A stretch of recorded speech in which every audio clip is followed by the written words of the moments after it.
Thanks.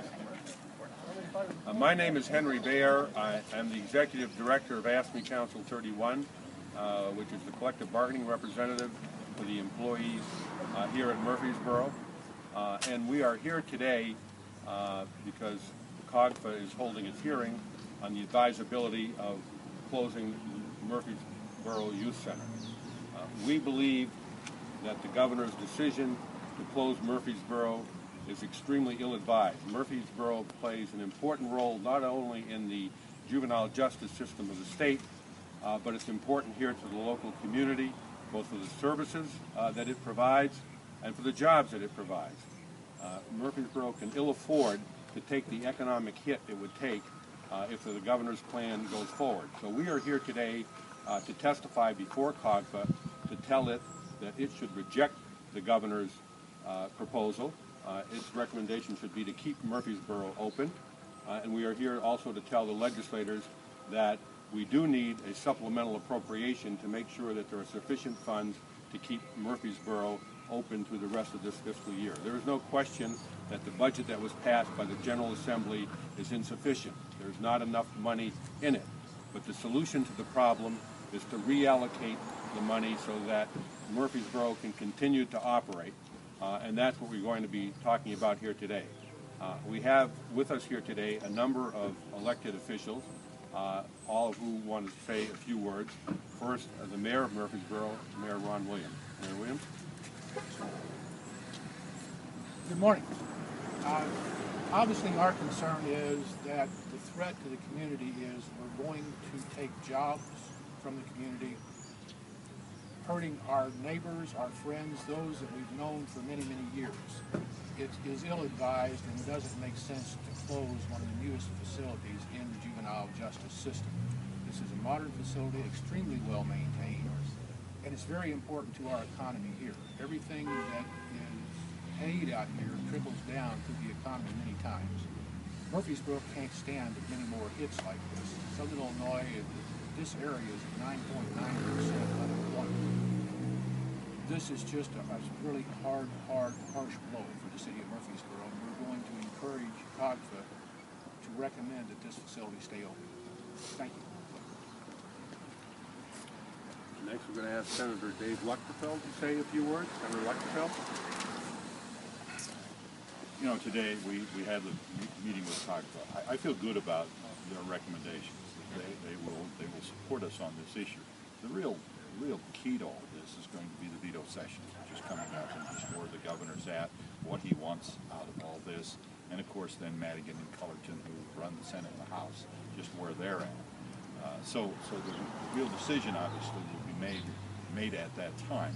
The thing that bothers me about this particular situation is that, you know, everybody talks about jobs, but in Southern Illinois, there really aren't the jobs that are comparable to the jobs there at Murphysboro. You know, if these people are let go, where do you go in Southern Illinois to get a comparable job? And these people's lives depend on this, their whole livelihoods. You know, they maybe have bought a car, they've bought a house, they've done things and they have payments that all of a sudden are gone. And especially in an area as challenged as we are right now, and I know the whole state's challenged, but Southern Illinois more than most, we cannot afford to have this happen, and I think the governor certainly is ill-advised for doing it, and hopefully we can change his mind and certainly get this important. Well, let me just say that this is about a threefold hit for me as a citizen from Murphysboro, as the representative of Murphysboro, and as a person who has been involved with IYC Murphysboro since its creation. I know why it was created. I know what it was meant to do. Makes no sense to come forward and try to close a facility that is one of the newest facilities that we have in the state.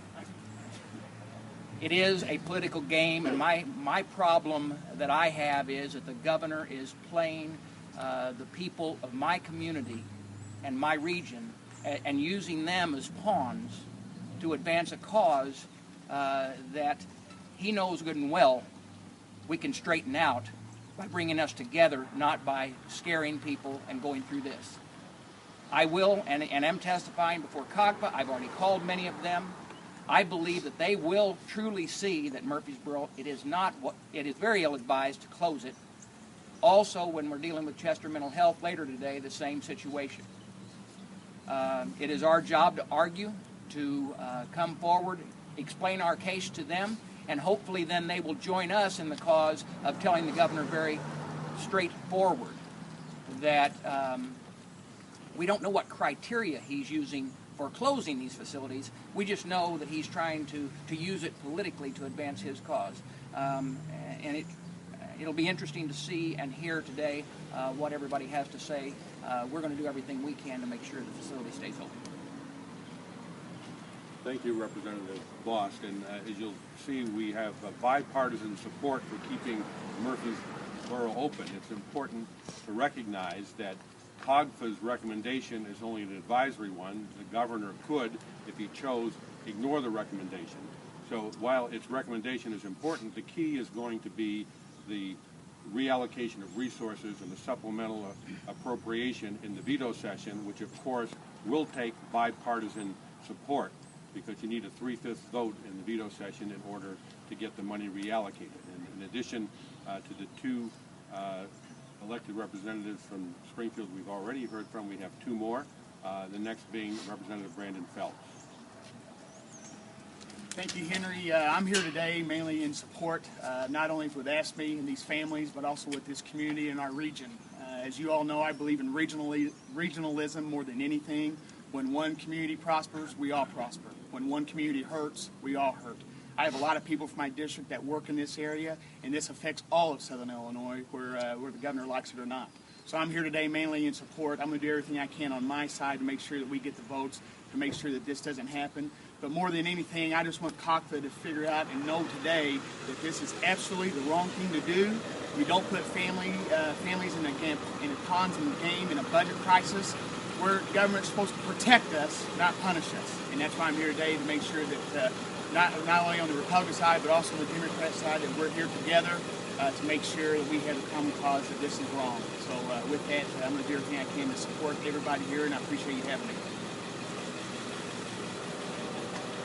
Next, we have the newest member of the legislative contingent here in Southern Illinois, Representative Jerry Costello. Thank you very much. Much like Brandon, I'm here in a bipartisan show of support and solidarity for the region.